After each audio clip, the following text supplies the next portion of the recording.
A man implicated with burning a body found near the UW Green Bay campus takes the stand during the trial of another man charged in the case.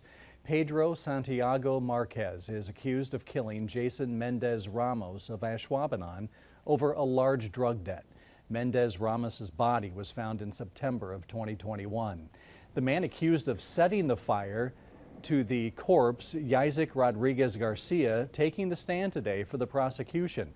He says Santiago-Marquez asked him to burn some garbage, so he drove a van out near UWGB and used gasoline to ignite black plastic bags and a blue tarp. Rodriguez Garcia says he later confronted Santiago-Marquez and was told what happened with the alleged victim. They started arguing.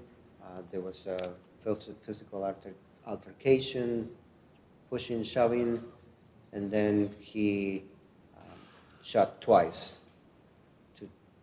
He shot Jason twice. A third man, Alexander Burgos Mojica, is charged with harboring or aiding a felon in the case.